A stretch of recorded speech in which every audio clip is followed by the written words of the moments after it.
የጌታ ጸጋና ሰላም ይብዛላችሁ። እንዴት አደራችሁ? ሁሉ ሰላም ነው? ከኔ ጋራ ከጌታ ምሕረትና ቸርነት የተነሳ ሁሉ ሰላም፣ ሁሉ መልካም ነው። ጌታ ስሙ ለዘላለም ይባረክ። ጌታ ረድቶን የሁለተኛው ሐዋርያ የጳውሎስ መልእክት ወደ ቆሮንቶስ ሰዎች ምዕራፍ 1 ላይ ደርሰናል። ጌታ ስሙ ለዘላለም ይባረክ። እንግዲህ አስጀምሮ እያስጨረሰን ያለ ጌታ ስሙ ይባረክ። እንዲሁም ደግሞ በክርስቶስ ኢየሱስም አነባዋለሁ። በእግዚአብሔር ፈቃድ የኢየሱስ ክርስቶስ ሐዋርያ የሆነ ጳውሎስ ወንድሙም ጢሞቴዎስ በአካያ አገር ሁሉ ከሚኖሩ ቅዱሳን ሁሉ ጋር በቆሮንቶስ ላለች ለእግዚአብሔር ቤተ ክርስቲያን ከእግዚአብሔር ከአባታችን ከጌታም ከኢየሱስ ክርስቶስ ጸጋና ሰላም ለእናንተ ይሁን፣ አሜን። የርኅራኄ አባት የመጽናናትም ሁሉ አምላክ የሆነ የጌታችን የኢየሱስ ክርስቶስ አምላክና አባት ይባረክ። እርሱ በመከራችን ሁሉ ያጽናናናል። ስለዚህም እኛ ራሳችን በእግዚአብሔር በምንጽናናበት መጽናናት በመከራ ሁሉ ያሉትን ማጽናናት እንችላለን። የክርስቶስ ስቃይ በእኛ ላይ እንደበዛ እንዲሁ መጽናናታችን ደግሞ በክርስቶስ በኩል ይበዛልናልና። ዳሩ ግን መከራ ብንቀበል ስለ መጽናናታችሁና ስለ መዳናችሁ ነው። ብንጽናናም እኛ ደግሞ የምንሰቃይበት በዚያ ስቃይ በመጽናት ስለሚደረግ ስለ መጽናናታችሁ ነው። ተስፋችንም ስለ እናንተ ጽኑ ነው። ስቃያችንን እንደተካፈላችሁ እንዲሁ መጽናናታችን ደግሞ እንድትካፈሉ እናውቃለንና። በእስያ ስለደረሰብን መከራችን ወንድሞች ሆይ ታውቁ ዘንድ እንወዳለንና፣ ስለ ሕይወታችን እንኳን ተስፋ እስክንቆርጥ ድረስ ከአቅማችን በላይ ያለ ልክ ከብዶብን ነበር። አዎ ሙታንን በሚያነሳ በእግዚአብሔር እንጂ በራሳችን እንዳንታመን እኛ ራሳችን የሞትን ፍርድ በውስጣችን ሰምተን ነበር። እርሱም ይህን ከሚያህል ሞት አዳነን ያድነንማል።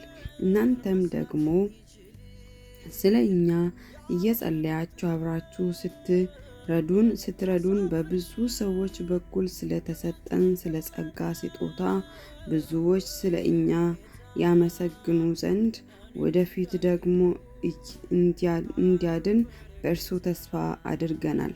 ትምክህታችን ይህ ነውና በእግዚአብሔር ጸጋ እንጂ በሥጋዊ ጥበብ ሳይሆን በእግዚአብሔር ቅድስናና ቅንነት በዚህ ዓለም ይልቁንም በእናንተ ዘንድ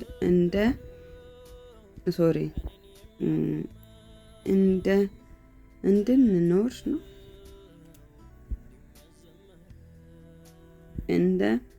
ኖረን የሕሊናችን ምስክርነት ነው።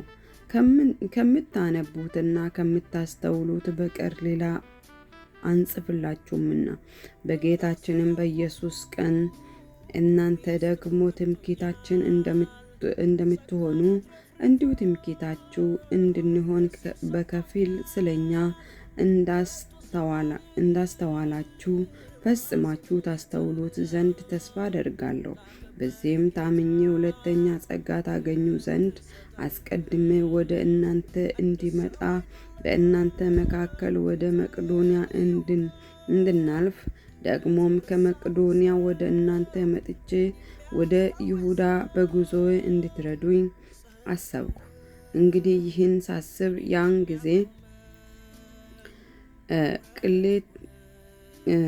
ጊዜ ቅሌትን አሳየሁን? ወይስ በእኔ ዘንድ አዎን አይደለም ማለት እንዲሆን ያን የማስበው በዓለማዊ ልማድ ነውን? እግዚአብሔር ግን የታመነ ነው። ለእናንተም የምነግረው ቃላችን አዎንና አይደለም አይሆንም። በእኛ ማለት በእኔና በስልዋኖስ በጢሞቴዎስም በመካከላችሁ የተሰበከ የእግዚአብሔር ቃል ኢየሱስ ክርስቶስ አዎንና አይደለም አልነበረም፣ ነገር ግን በእርሱ አዎን ሆኗል። እግዚአብሔር ለሰጠው የተስፋ ቃል ሁሉ አዎን ማለት በእርሱ ነውና፣ ስለዚህ ለእግዚአብሔር ስለ ክብሩ በእኛ የምነግረው አሜን በእርሱ ደግሞ ነው።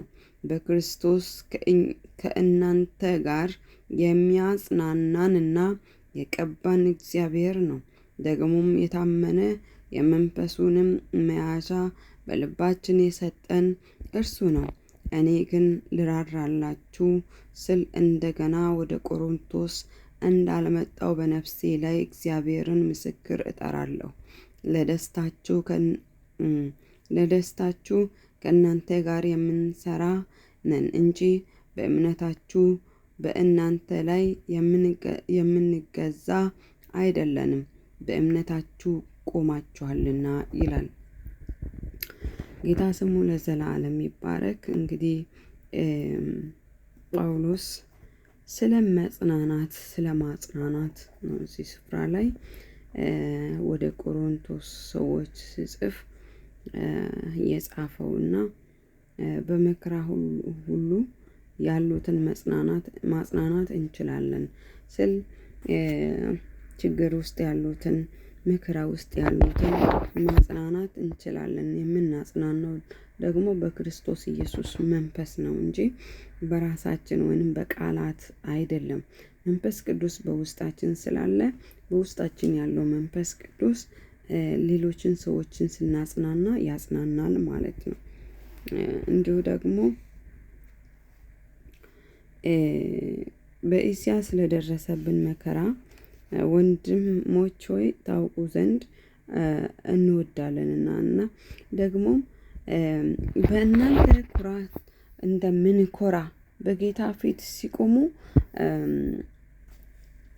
አንዱ ትምክህታችን እንድንሆን በከፊል ስለኛ እንዳስተዋላችሁ ፈጽማችሁ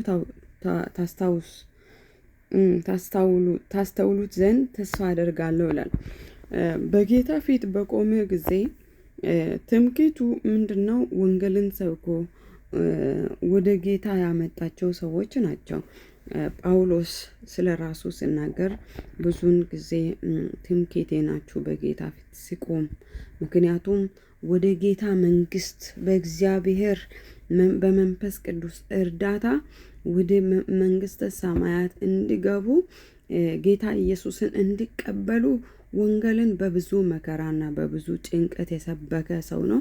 ትምክህቶቼ ናችሁ ይላል እና የሚመካበት ሌላው ነገር አይኖረኝም። በጌታ ፊት በቆምኩት ጊዜ ትምክህቶቼ ናችሁ ስል እናያለን።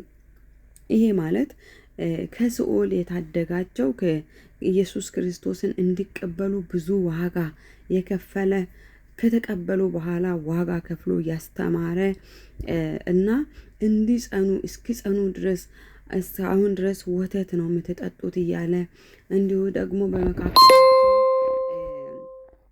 መለያየት ሲኖር እየተናገረ እየገሰጻቸው እያስተማራቸው የነበረ ሰው ነውና፣ ስለዚህ ምንድነው ትምክህቶቼ ናችሁ ይላል። እናንተም ደግሞ